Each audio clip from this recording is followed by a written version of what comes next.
So it's a pleasure to have Mohamed El Alami from Stony Brook, who will tell us about SYZ for index 1 Fano hypersurfaces and projectives. All right, very good. Thank you very much for the invitation. The topic for today is to talk about some index 1 Fano hypersurfaces in projective space. And I'll be talking about this project that I've been working on. So before we do anything, let's start with a quick review of homological mirror symmetry for Fanos. So basically, one would start with something like a Kähler manifold, where I'm going to always assume that the Kähler form is in the class of C1, of the tangent bundle. And then you're supposed to remove an anti-canonical divisor from this Kähler manifold and construct a Lagrangian torus vibration of this complement over some base and construct an SYZ dual, okay? And this SYZ dual is basically obtained by dualizing the fibers. Okay, so dualize the fibers. So if your fiber torus is something like this, you would dualize it to something like this. Okay, so that's basically what you're supposed to do. And the prediction there is that the Rath-Foucault category of the complement of this anti-canonical divisor, so this is the Rath-Foucault category, Rath-Foucault, is supposed to recover the coherent sheaves on this mirror space that you just constructed. Okay, so coherent sheaves. But now we want to put back this compactifying divisor D. We want to close this x minus d with the divisor d, and that corresponds to the forming with the superpotential function w. And the expectation there is that now the Foucault category on the compact Kähler variety x is something like derived category of singularities of this superpotential w. So that's what I would call HMS AX. So x is on the A side. And then there's another version, which is HMS XB, where x is on the B side, where you would be looking at coherent sheaves or perfect complexes on x. And that should look something like the Foucault-Seidel category associated with the superpotential W. Okay, so this is Foucault-Seidel. So this is, in short, the general story. And now the question is, what is the superpotential? And it's basically a function on the space Y, in the mirror space Y, and you get it by counting Maslov index 2 disks on the Lagrangian fibers on your torus vibration. Okay, so you have your torus vibration on x minus d, and then you're counting Maslov index 2 disks. So here's an example of a fiber L, and you're counting disks of Maslov index 2 that go through a general point here in a given class beta. And you package them by counting you can equip your Lagrangian with the local system, and then you're accounting for the holonomy factors of this local system. Okay, and we usually think of this function superpotential W as acting on well, as an element, if you want, of the group ring associated with H1 of the Lagrangian. So every time I write a formula for W, that means I'm choosing a basis for H1, which is giving me coordinates on this space, and then I can write down a formula for W. So the classical example, if you take something like projective space, so x is equal to P2, then you can remove the toric boundary of CP2, which you can think of as a zero set of x0 times x1 times x2. So that would be, this is the toric picture. That would be this toric boundary right here, so 3 lines. And the Lagrangian torus vibration in this case is given by Clifford tori. So the complement of this divisor in P2 is just C star squared, and the vibration is by Clifford tori. And in that case, the mirror space is again C star squared. And the superpotential, which is this count of holomorphic disks, will look something like Z1 plus Z2 plus 1 over Z1, Z2. Again, these are coordinates on the mirror space. And I've drawn this little diagram here that explain where where each term is coming from. So Z1 is coming from this disk, Z2 from this disk, and 1 over Z1, Z2 from this third disk. Okay, so this is a sort of like background and a little bit of history. So what is the motivation for what I'm trying to do? Well, basically, it's a little too difficult to produce SYZ fibrations in general, but in many cases, you can produce smaller Lagrangian fibrations, and I'm going to discuss an example in a little bit. And you can do this for many projective phanos. And that may not be enough to give you the mirror space Y, but you can use it to say something about this mirror space to probe it. Okay, so this is the goal that, or the intuition of what we're trying to do. And basically all of my work is studying this intuition or this idea in a simple example. Okay, and this example is the index 1 Fano hypersurface in projective space, which I'm going to always think of it as the zero set of some homogeneous polynomial that looks like this. So here, so the t's and the x's are homogeneous coordinates in projective space. And I have something like the zero set of t to the n+1 minus f, and f here does not depend on t, it just has the other variables.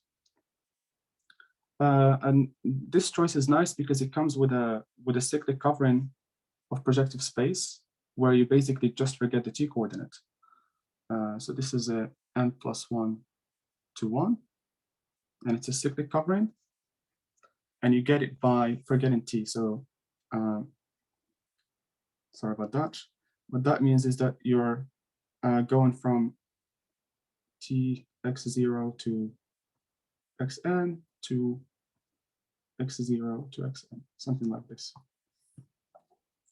Okay, so the branch locus of this finite map of the cyclic covering is a Calabi-Yau hypersurface, which is the zero set of F in Pn.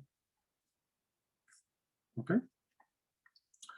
So what is the idea here? Well, when this Calabi-Yau hypersurface, which is the branch locus, when it's sufficiently close to the toric boundary, so you can think of the picture for CP2 like this.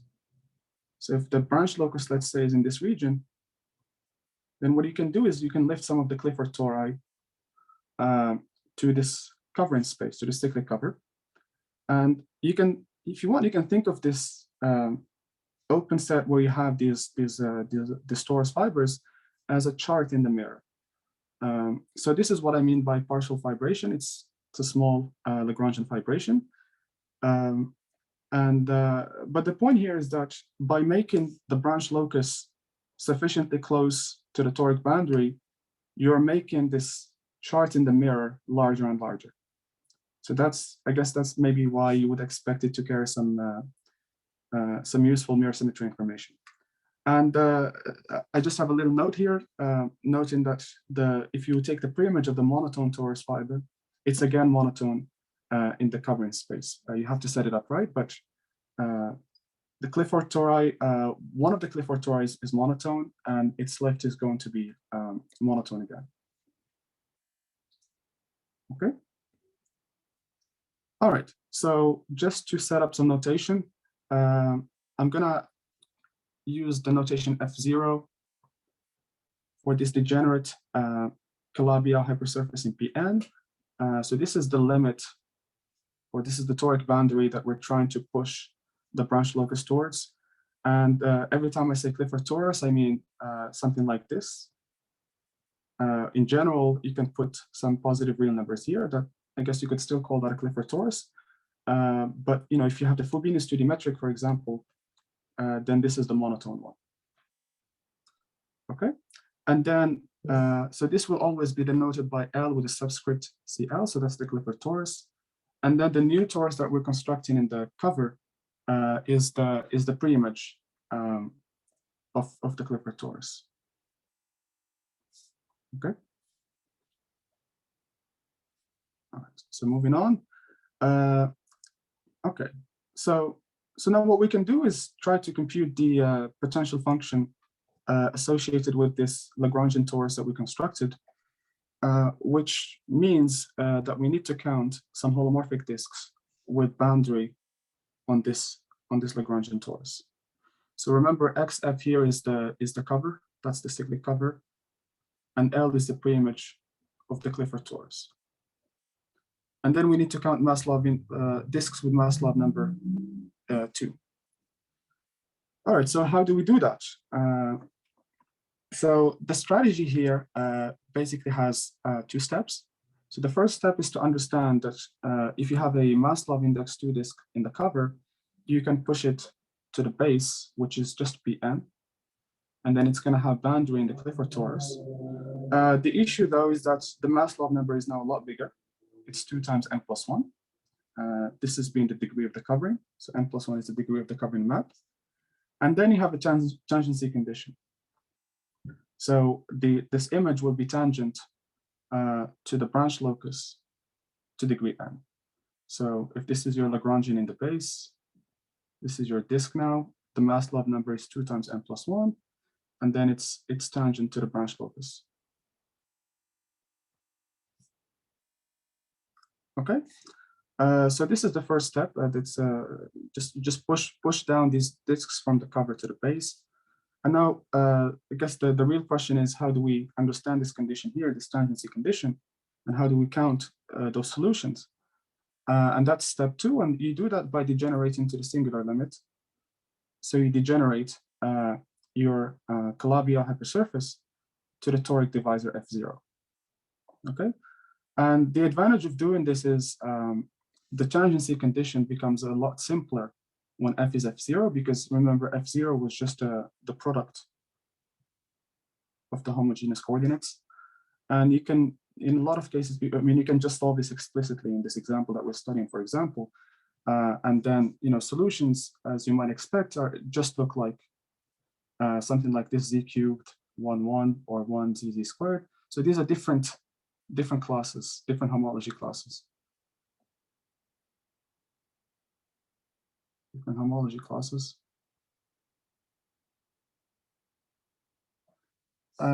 So the solutions are pretty simple, and the only thing there is that they come with multiplicities that you kind of have to guess. So for example, this solution here that has z cubed 1, 1, the multiplicity is just 1, but this solution that has 1 z squared, the multiplicity is 3. So there's multiplicities that you have to guess, and the simplest way to guess them is to perturb this equation a little bit. So you perturb it with a little epsilon, and then you look at the pre-images, the solutions for this epsilon, and then that will give you your multiplicities. So again, this strategy will give you the right counts. It's still just a guess. You still have to show that it agrees with the actual regular count that you would get from a Fredholm regular, let's say, almost complex structure. Okay. But when you do that, the final product looks something like this. You will have your superpotential function, and you will have this formula like this. And then, so this is what you would expect if you use I guess the Hori-Vafa recipe for computing the mirror. But then you also have this dilatation factor of n plus 1 factorial. Okay. Sorry, can you just remind me one more time? So why do you call it a guess? And so I called it a guess because when you do this count this way, the solutions that you're getting are not regular. So even when there's no multiplicity, for example, if you look at z cubed 1, 1, the multiplicity there is 1, but well, actually that one is regular. But some of them, it will, like in dimensions 3 and higher, the integrable J will not be Fredholm regular. You still have to deform you still have to look at perturbed J-holomorphic equation to get Fredholm regularity, and then relate the two counts. Okay, thanks. Yeah. Okay, so this is kind of the final product that you would get. And then here the coordinates y are again appropriate. They come from an appropriate basis for H1 of the Lagrangian torus. And these just come from the usual disks on the Clifford torus. Their boundaries, and you're lifting those. That's how you get the spaces. So this is the formula for the superpotential. And some features of the superpotential is it has two critical values. One of them is the big critical value, and one of them is a small critical value. And so these are this is what you should expect to get as your critical values, and they correspond to the eigenvalues of multiplication by C1 on quantum cohomology. And if you look at the fibers at the small eigenvalue, you're getting something like it's a non-degenerate singularity. It's a simple node. Let's say in the case n equals 2. And then the fiber above the big critical value is the pair of bands. But it comes with a multiplicity. So let's say when n is 2, the multiplicity here is 3. Okay, and the fact that it's the pair of bands can be seen from this equation. It's basically when W is equal to this critical value, the equation you're getting is something like this in C star to the n, which is a pair of bands. Okay, so what can we do with this W? Well, the first corollary is split generation of the small component of the Foucault category. And the argument here is due to Sheridan. It's in his paper where he proves mirror symmetry for Fano varieties, and it's a combination of a few different things. I guess the first one is the generation criterion by Bouzid, and I guess what makes it really easy in this case is the fact that the eigenspace corresponding to the small component is one-dimensional. So really, all you need is any Lagrangian torus with non-zero Floer cohomology will generate. Okay, and the Lagrangian torus that we constructed is a critical point of the potential, equipped with a trivial, let's say, with a trivial local system that will give you a critical point of the superpotential, and therefore it should split generate. So this argument is due to it's in Sheridan's paper. But I guess now I'm more interested in the other side of mirror symmetry, where we're putting the hypersurface on the B side, and the superpotential is now on the A side. And the idea here is that this Lagrangian, this Landau-Ginzburg model should really be thought of as the mirror of this singular hypersurface that we're getting at the limit of this degeneration process, where we degenerate F to F0. And conjecturally, what you should get is something like perfect complexes on this singular hypersurface should correspond to something like the Foucault-Seidel category, some appropriate kind of Foucault-Seidel category for W, and coherent sheaves on X0 will be something like the stopped category of at a fiber of W. Okay, and these two are different because X0 is singular. So you have more complicated objects here, and whereas this Foucault-Seidel category will be some kind of category of Fléchette symbols that I'm going to talk about in a little bit. So I guess the part of this conjecture that we can kind of prove is we can build some Lagrangian symbols in this Foucault-Seidel category, such that their home spaces. So if you look at the partially Floer cohomologies, they recover Floer cohomologies. They recover like home spaces between line bundles on X0. So this collection of Fléchette symbols mirrors this collection of line bundles. And in particular, you can recover the homogeneous coordinate ring for X0 from this collection of Fléchette symbols. So in the remainder of this talk, I guess I will explain a little bit more of how these Lagrangians are constructed and how this correspondence kind of makes sense. So again, going back to this W that we constructed, and perhaps the most important feature of this W is that it actually shows up as a quotient of the mirror to projective space. So if you do mirror symmetry for projective space, it's a toric variety, you have this Clifford torus and you can count disks with boundary in the Clifford torus, and then the product there is this Landau-Ginzburg potential. It's the super potential. It's y1 plus, you just add in all the coordinates and then 1 over their product. And then, you know, it seems like there's a general HMS principle that covers, should become quotients after, you know, when you pass through mirror symmetry. And this is pretty much exactly what happens here. If you look at the natural action on C star to the n by roots of unity, so you just multiply it by roots of unity, it's an action by Zn plus 1, then this, you know, this WCL, which is the superpotential of projective space, it's not invariant, but its n plus 1th power will be invariant. And actually, the quotient that you get from this is exactly this superpotential that we just computed, if you forget about the n plus 1 factorial. So this is kind of the relationship that we're trying to use to understand mirror symmetry for this Landau-Ginzburg model. So the diagram, you can think of it like this. There's a projection map, which is pi, and it's quotient by the Zn plus 1 action. And if you know, as far as mirror symmetry goes, it seems like taking images of Lagrangians using pi is something like pulling back coherent sheaves, whereas taking pre-images of Lagrangians is something like pushing forward coherent sheaves. And the kind of the approach that I'll be taking is the second one right here. So we will try to understand what it means to take pre-images of Lagrangians. Okay, so to do that, basically the idea here is to try to deduce mirror symmetry for x0 from mirror symmetry for Pn. So we need to know something about mirror symmetry for Pn.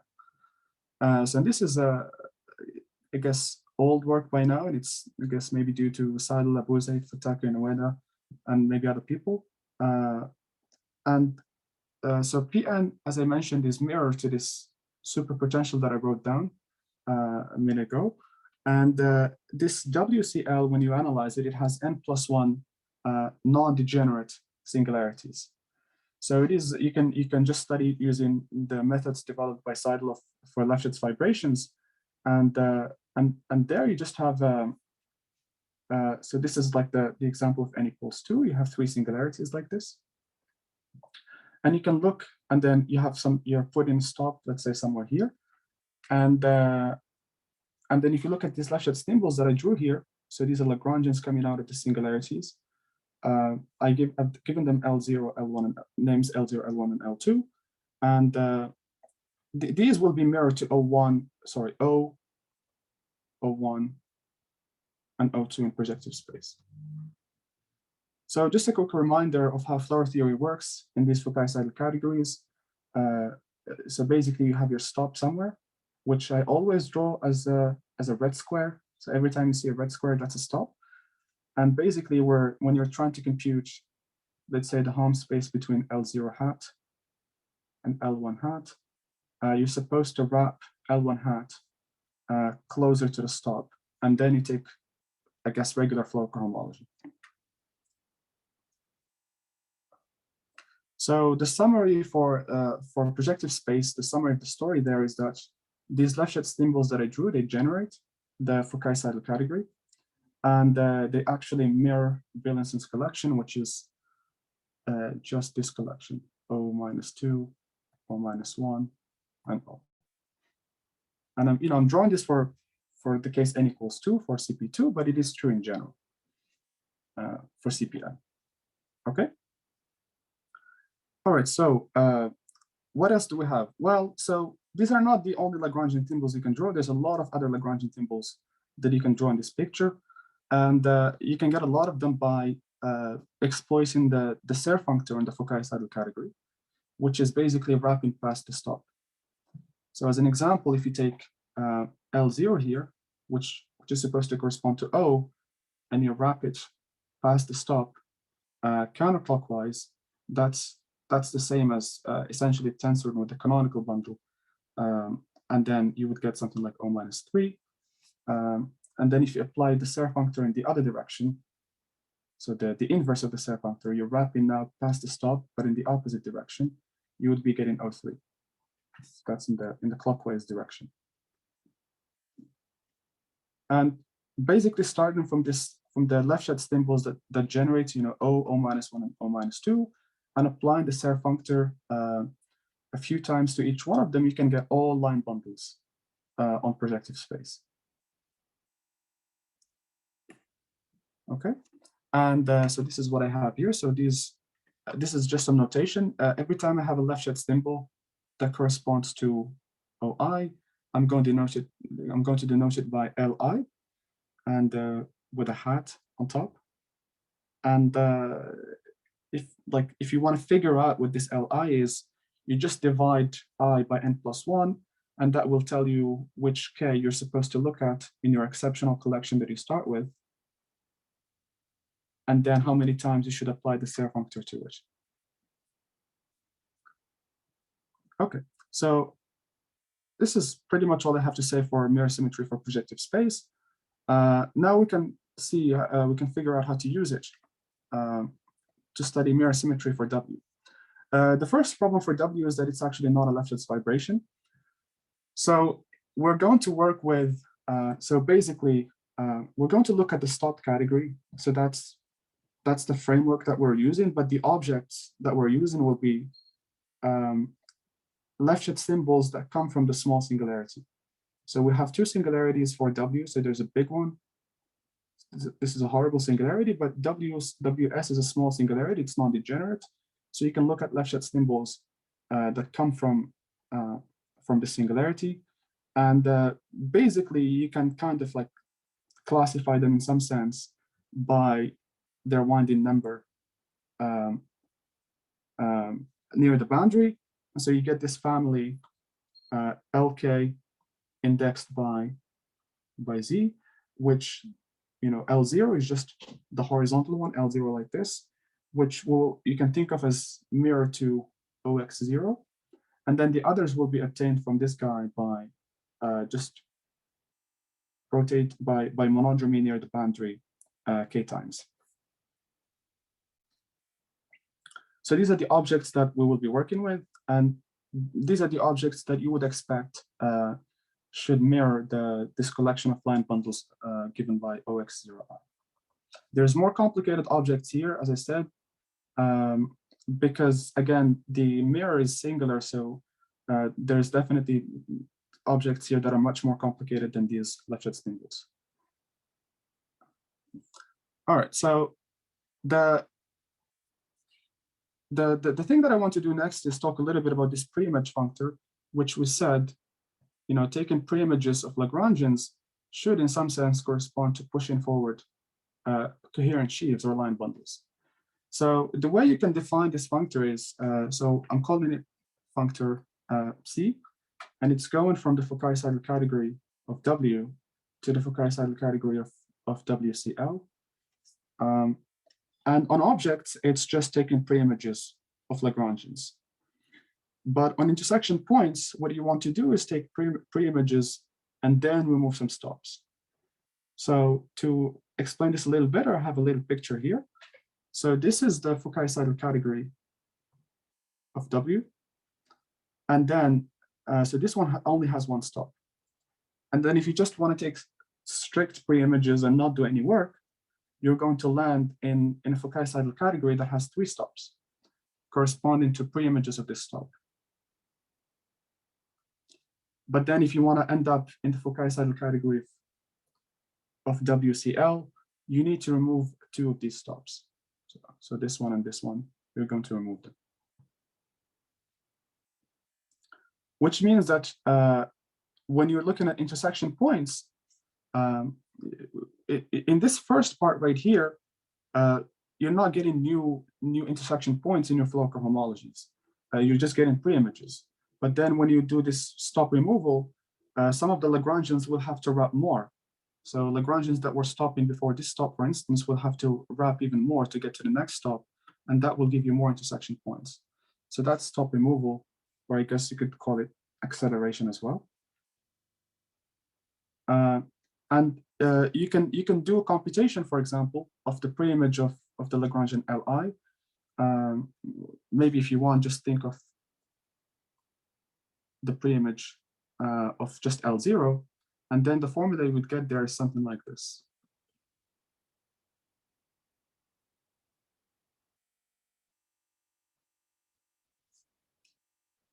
And this formula right here, so this is basically when we're taking preimage of L0 and it has n+1 components, and we're just saying what each one of those components is equal to in the Fokai-Seidel category of WCL. And this decomposition here is exactly corresponds to the decomposition of the push forward of the structure sheaf of OX0 into modules,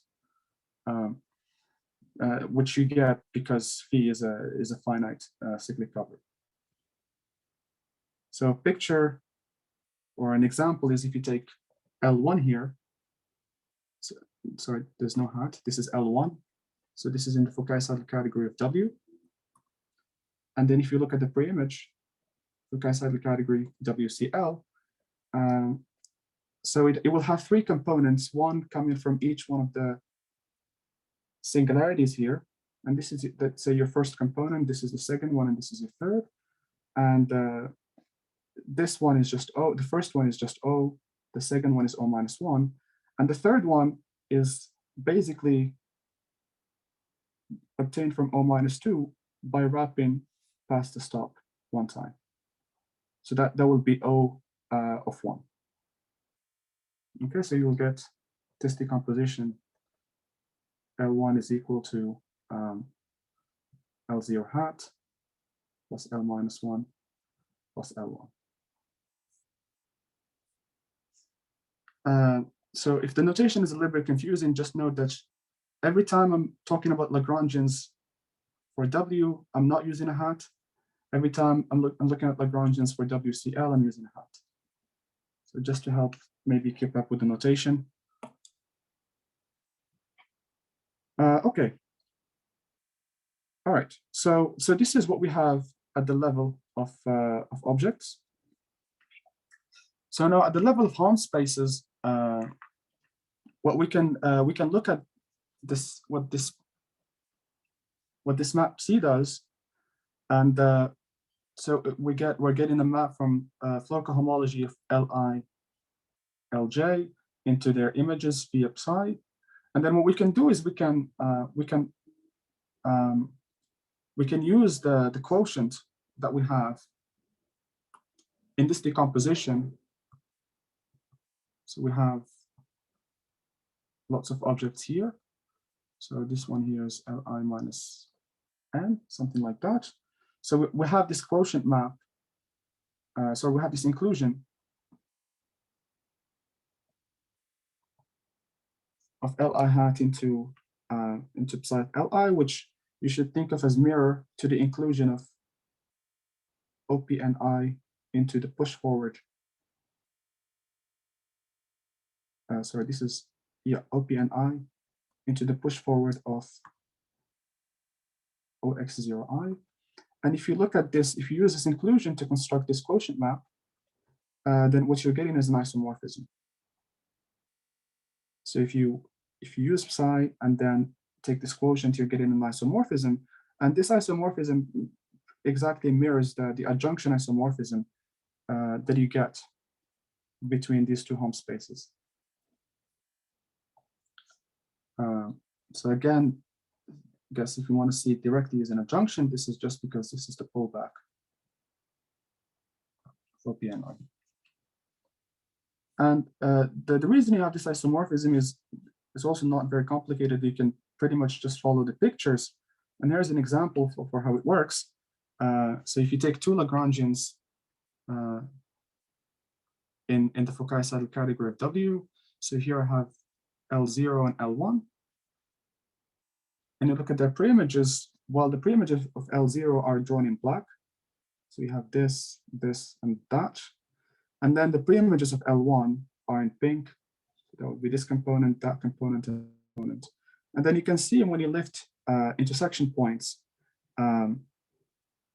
so you have the blue ones and then the orange ones. And there's actually, if you're computing Hom spaces here, if you're computing Hom spaces in this category, I have not drawn all the intersection points that you will get because these two black components of L0 will actually acquire more wrapping when you're computing the Hom space. When you're computing this Hom space. Okay, but what's happening here is that this first component that I have here, which is the one that is already sufficiently wrapped, does not require more wrapping, and that's why when you take this quotient, it just ends up being exactly an isomorphism.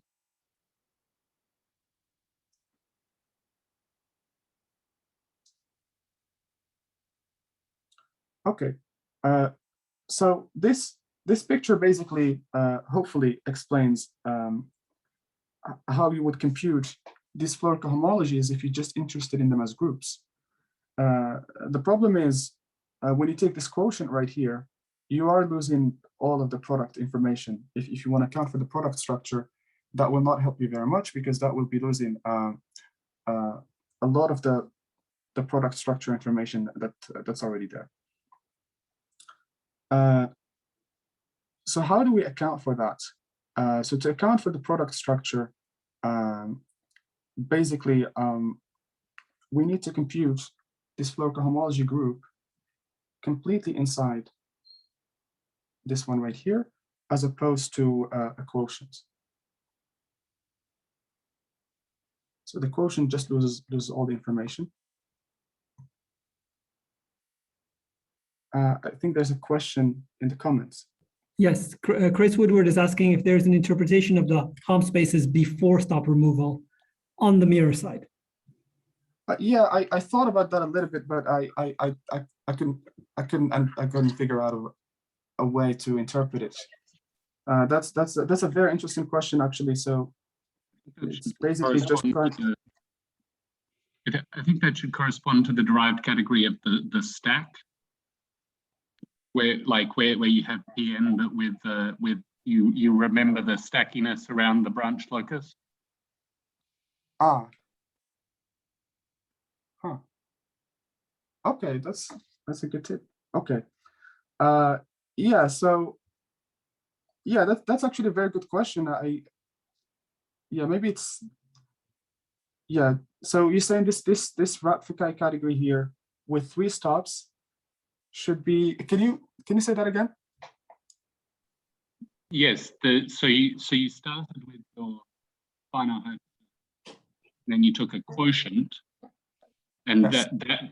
that becomes I mean that quotient can be regarded as an orbifold, like it has a like Pn, but with some orbifolding around the branch locus. Yes. And so you can take the stacky derived category of that orbifold, okay. and then there should be this in algebraic geometry. There will also be this functor pushing forward from the stacky derived category of this orbifold to the derived category of the coarse moduli space, which is Pn. I see. Okay. That makes sense. So this is some kind of like stacky quotient of your cover by this action, by cyclic action. Stacky quotient. Okay, so I hope that answers Chris Woodward's question. Very good. So going back to the issue with the products.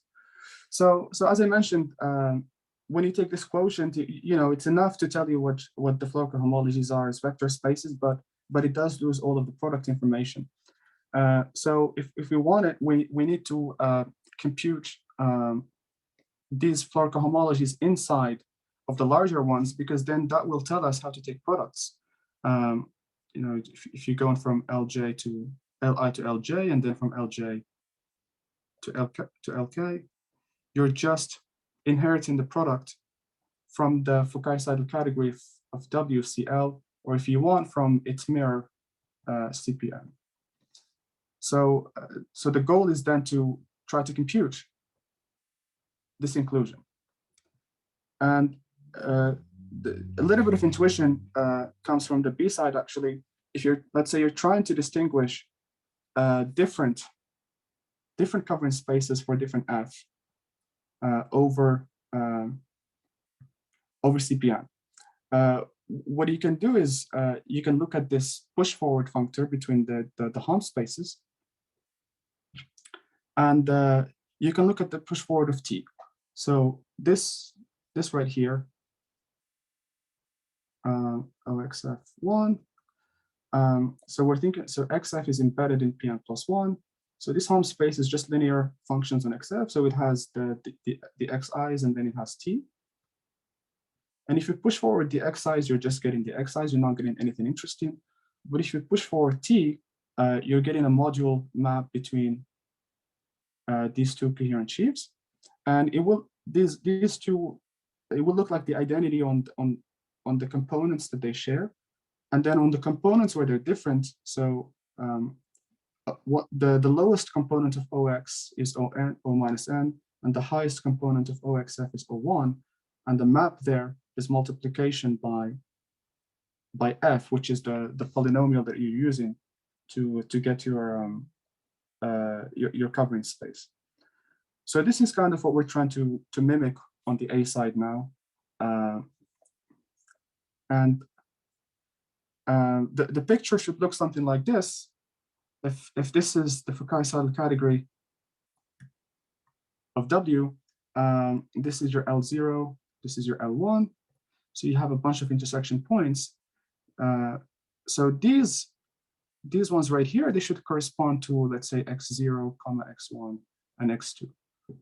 These are like degree 1 homogeneous polynomials. And then there's a fourth one, which is T, and that should correspond to this intersection point right here, the one in blue. And then when you take pre-images, you see the same thing happening. This one right here will be the identity. This one right here will be the identity. And then this intersection point right here, it's going from O minus 2 to O1. And that should be this product of X0 with X1 and X2.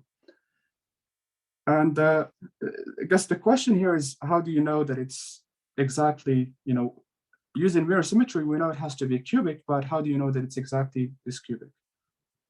Why is it exactly this cubic, X0, X1, X2?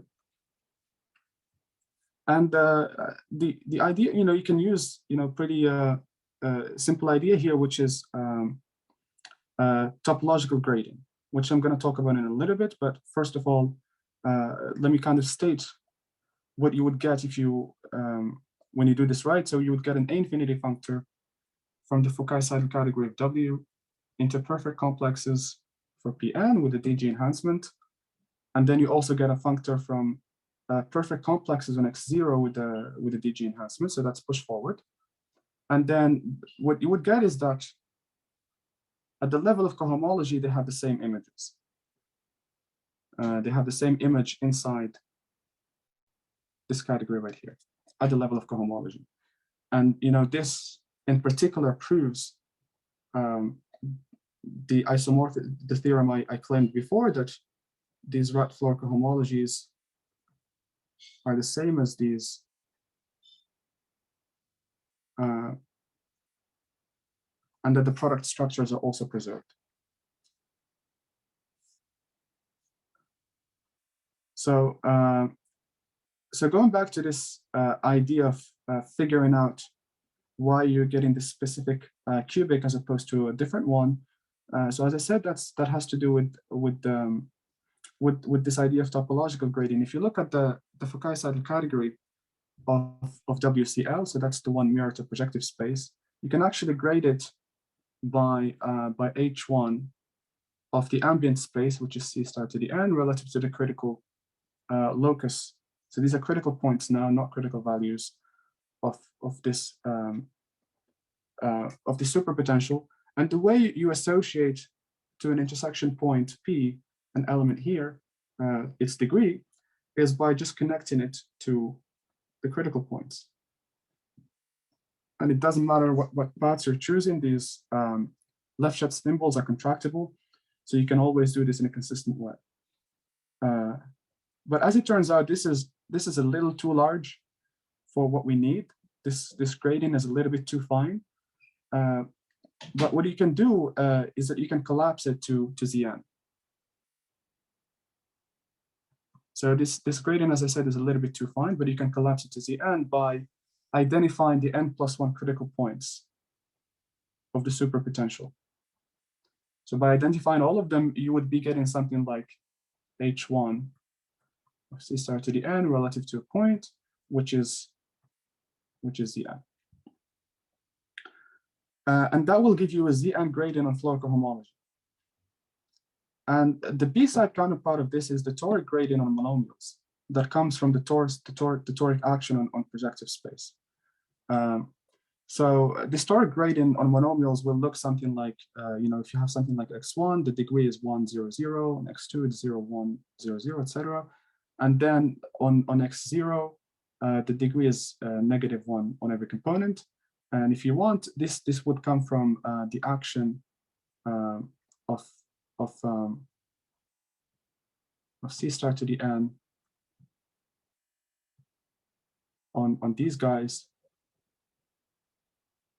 where you would act by the first component here on x1 and by the second component on x2, and then on the product, the inverse of their product on x0, something like this. But in any case, this torus action is giving you this Zn gradient on the coherent sheaves on projective space, and that's what you can use to match intersection points here on the A side with let's say monomials on the B side. You just compare their gradient. So for example, here we know that the topological gradient of this is 0 in the Foucault-sidal category, because it's just an intersection point itself. It's a left shift, it's a critical point, so its associated degree is going to be 0, so it has to go to a cubic of degree 0. But when you look at this Helm space from O-2 to O1, there's 1 cubic of degree 0, and that's x0, x1, x2.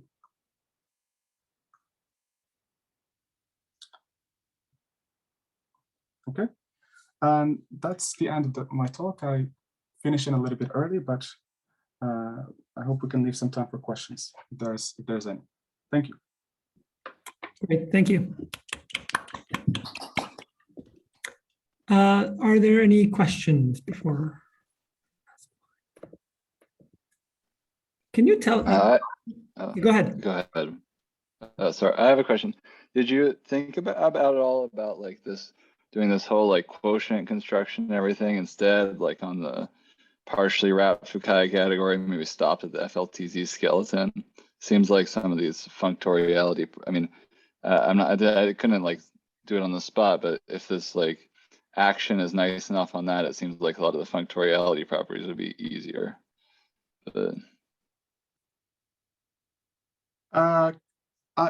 can you say that again? I did not understand the question. I'm sorry. So instead of using like the potential in the Foucault-sidal category mirror to Yes. Pn, did you think at all about using like the partially wrapped Foucault category stopped at the FLTZ skeleton or some other version of that? No. So I was thesis.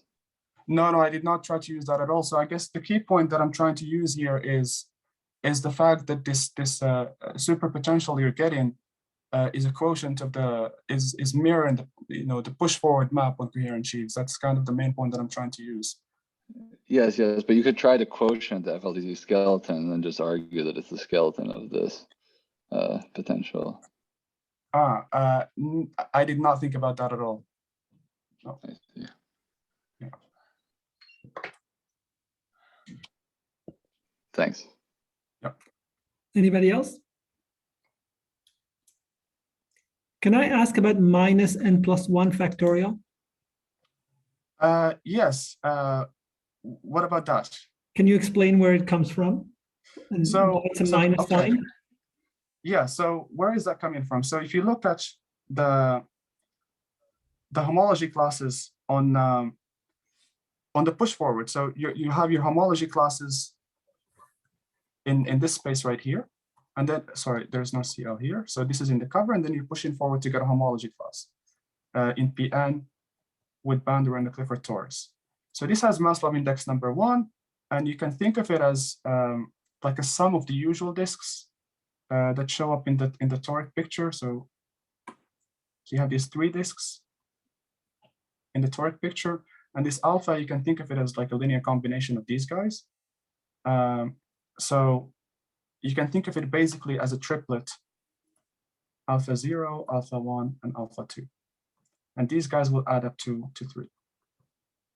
So if you want, these guys are the intersections with the components of the toric boundary. So this is equal to 3. And now, basically, all the classes like this that we're computing holomorphic disks for, they all behave the same, except one of them when all of these numbers are 1. So that would be a spherical class. It's the class of just a line in projective space, and that one does not contribute to the potential. So we have to remove kind of, yeah, but all the others contribute.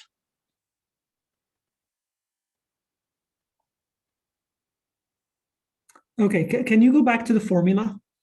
The formula. Okay, I can write it. Okay, yeah. W1 plus Y1. So the formula will not have a constant term if you think about it. Or I see. So it's not like there are n plus 1 factorial disks that contribute -1. It's more like this term is there for this. You're telling me that, okay, I think I understand. There is something like n plus 1 factorial appearing in the expansion. Yes. Yeah, but it shouldn't. Okay. Yeah. Okay, that's great. Any other questions? Can you say more about this? You have these 2 types of singularities, like the small and the big. Can you say more about what happens at the other one? The big one, you said it was kind of like a lot more was going on there at that singularity. Yeah, so the big singularity, so basically, the small singularity, we know how to work with it on the A side. You can get left-shot symbols out of it. But the big singularity, if you just look at it topologically, it's not even singular. As I said, the fiber there is a pair of bands, but it comes with this multiplicity. So you can't really use it to construct, I guess, left-shot symbols or something like that. I don't really know what role it plays in this Foucault-sidal category or in the stopped route category. But yeah, basically, I don't know how to use it. It's there, and the role it plays is that the fact that it's there, basically, it allows you to distinguish these different Lagrangian symbols that we're constructing that are mirror to the OIs. Thanks. Yeah. Okay, if there are no more questions, are there any more questions? Maybe one last round? Okay, then let's thank Mohamed again.